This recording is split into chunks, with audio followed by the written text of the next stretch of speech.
Hey, welcome back to the channel. It's awesome that you're tuning in. So this video we are going to take a close look at the Nvidia Shield TV Pro Edition in 2022. So what I find quite disappointing with the Nvidia Shield that they didn't release a new model.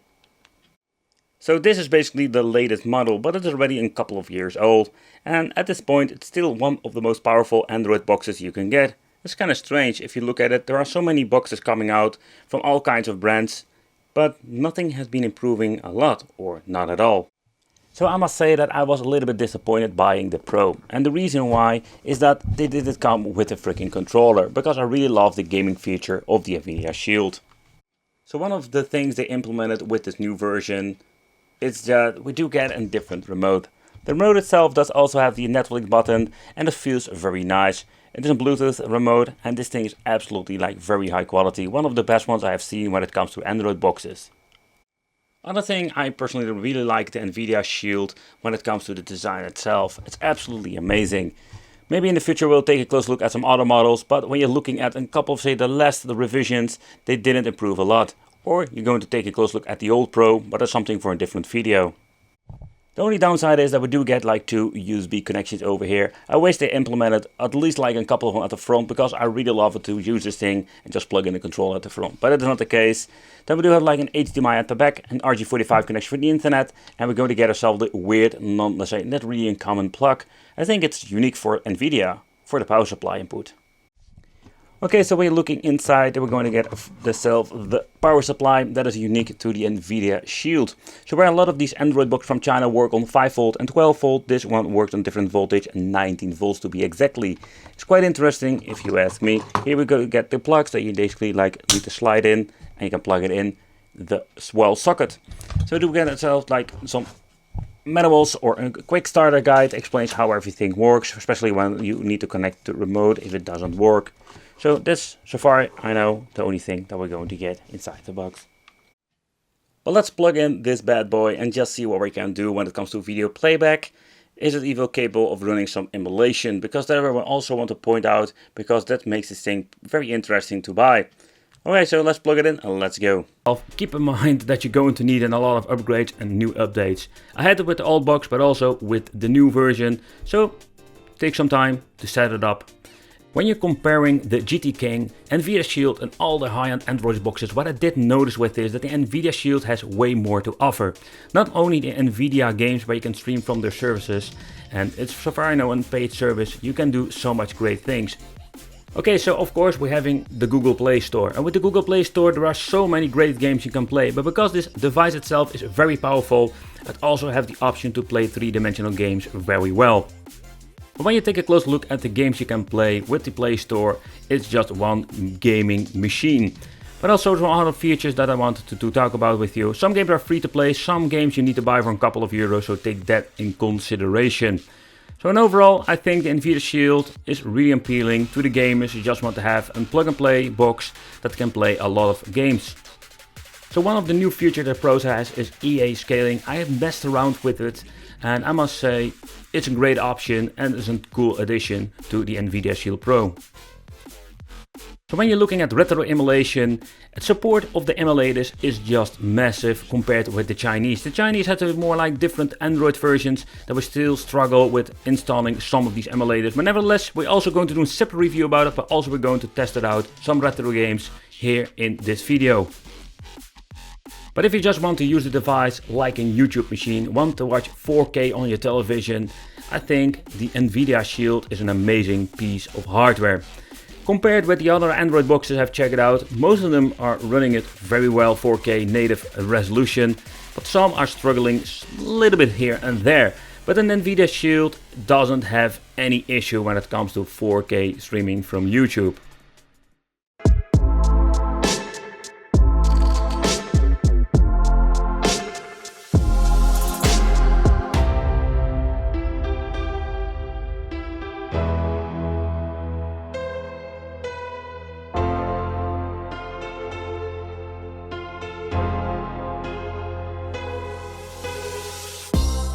When we're going to do a benchmark, if it is 3D Mark, if it's going to be the Antutu benchmark or Geekbench multi-core testing.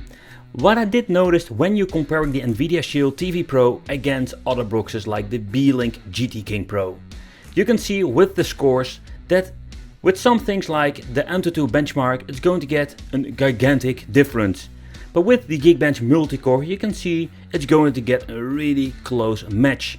And that is the difference what we're going to get with Nvidia Shield. You pay maybe sometimes double the price, comparable with, depends of course where you buy the Beelink.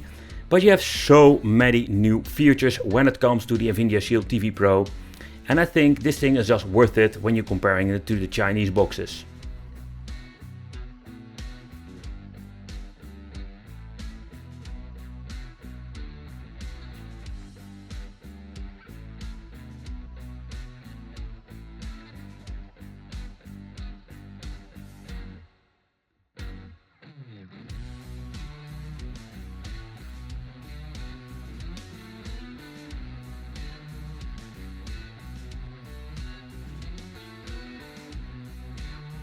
Okay, so for this part of the video we're going to play some games, test them out, but I'm also going to use it with an Xbox 360 controller. Yeah, it's really old school.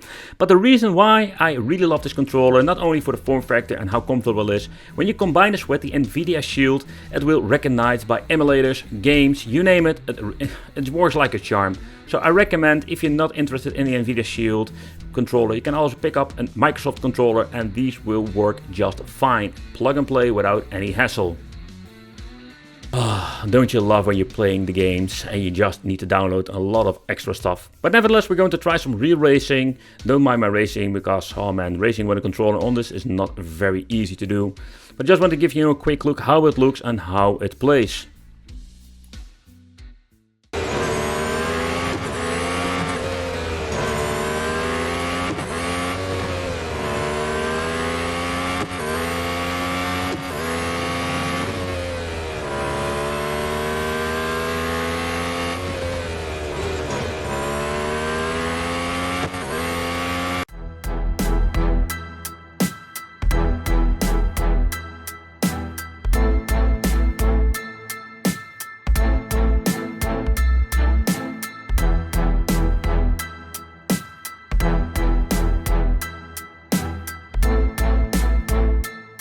Alright, so in the next part let's try some emulating and let's see how games are running. Keep in mind I will do an extended testing on the Nvidia Shield Pro, but for now let's play some Red Dream.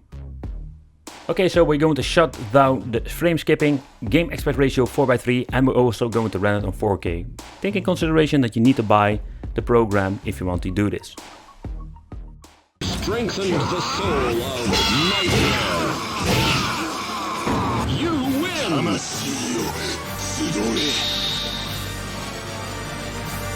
Battle 2, fight!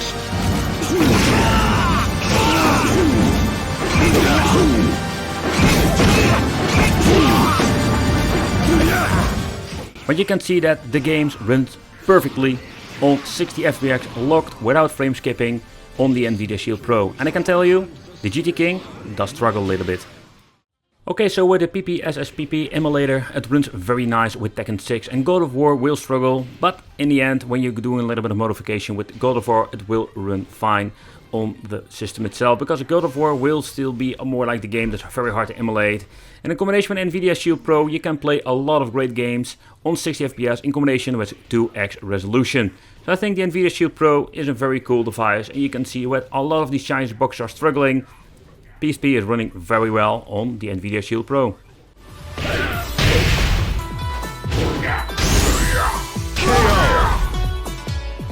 You win.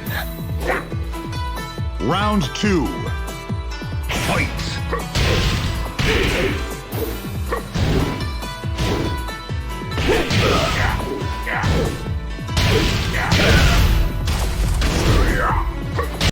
Okay, so when you're looking at God of War, Chain of Kinkiness, Chain of Olympus, so what you're going to get with this game, it's going to be like an okay performance. Yeah, nowadays we do have devices like handheld that run on 60 FPS, but for Android boxes this is basically the best we can get. You can see like it dips all from 50 up to 60, kind of weird.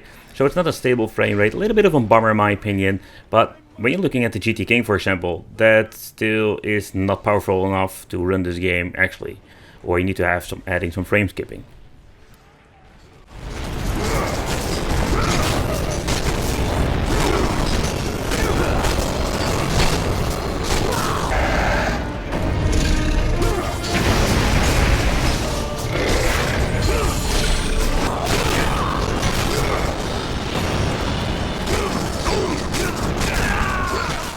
Okay, so we're going to do more testing, but I wanted to focus on the high-end stuff. And with high-end stuff, I mean GameCube, PlayStation 1, I also want to do Sega Saturn, Dreamcast, and not to forget PSP. Those systems have struggled big time on the GT King and older versions from the Nvidia Shield. And with the Pro, I just want to see push this thing to the limit. Arcade games, two-dimensional game run perfectly. When you're looking at 16-bit, you can run this thing on the freaking potato. But I just wanted to skip this all and just don't waste your time and focus on the most important thing. Because let's be honest, if it can run, let's say, PSP, it can also run all the other stuff. Depending what kind of emulator, of course, you're using. So therefore, I'm just going to skip all of this and I'm just going to do a main focus on the higher end stuff. If you want to see more of this 8-bit, 6-bit stuff whatsoever, go check the gaming channel. Here we'll upload extended video testings of a certain platform only. But here we're going to mix it all up and we're going to play some high end stuff. Okay, so first up we're going to try one of my favorite emulators, Dream. We're going to push it to 4K. Take into consideration if you want to have 4K option, you need to purchase the app in the Play Store.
Dream is one of my favorite emulators for the reason because it works very well, and even in combination with the Nvidia Shield that have quite some power, you can see with a minor hiccup here and there, all the games run very smoothly on 4K resolution. So I think when you want to play Dreamcast on the Nvidia Shield, it will be a very pleasant experience. Okay, so let's try some GameCube, and with GameCube it's more like a mixed bag. Some games run really slow and are basically unplayable, and some of them when you're going to get into the game, they will run just fine. So that's quite a little bit of disappointment, because GameCube is a really great platform and has a lot of amazing games.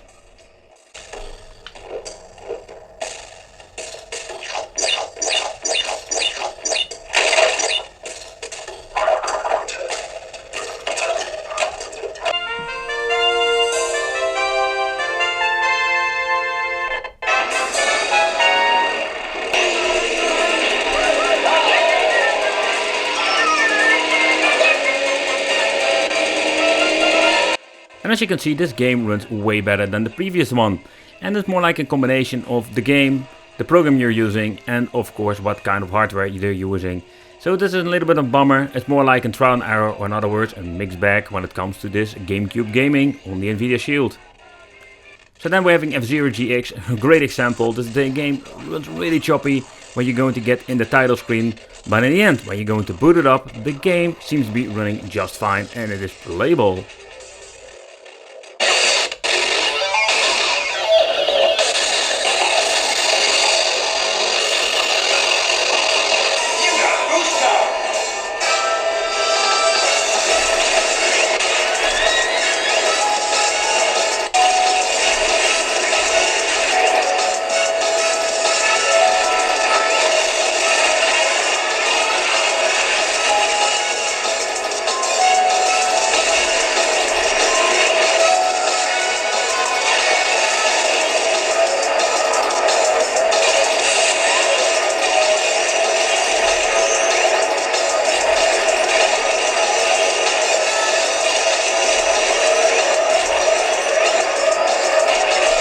Alright, so I just wanted to include the PlayStation in the list here. We're going to start off with Bloody Roar 2, and this is a game that runs very well on the Nvidia Shield Pro, but also on the previous models. So Nvidia Shield and maybe also the B-Link Pro and all the other versions can run PlayStation 1 very well nowadays.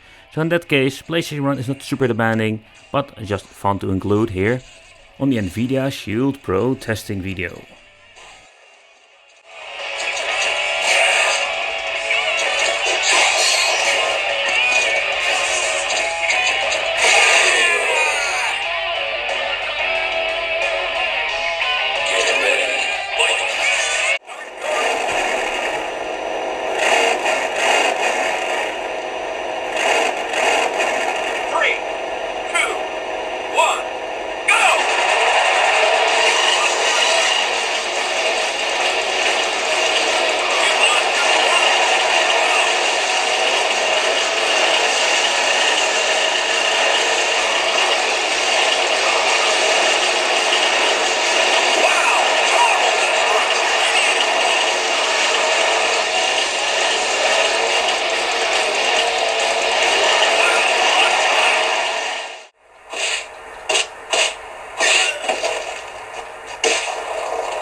Okay, I was just going to say straight on is that the God of War Chains of Olympus will not run perfectly on this box. Tekken 6 will run very well. It will have some minor hiccups, but in the end it runs very good compared with Chains of Olympus. So just want to take consideration that it's a mixed bag when it comes to PSP, so hereby in a couple of testings.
Alright, so the Sega Saturn is running very well on the Nvidia Shield Pro.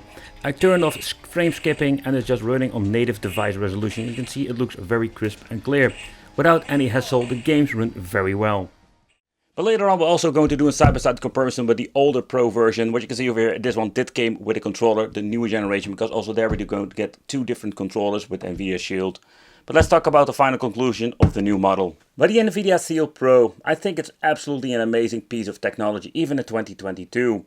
But I'm disappointed that there is no big improvement when it comes to the system itself. If you just want to have like one of the best systems for audio and video playback, I think the Nvidia Shield is absolutely amazing. But for emulation, that's a different story. We have the limitations, I say GameCube, PlayStation 2. If we had more power, we could even play that on your system. But unfortunately, we still don't have a new Tegra chip, so we're limited to, let's say, PlayStation Portable. I want to thank you for watching. Consider subscribing, hit that little bell, become a Wicked family, and it would be great to see you in the next video.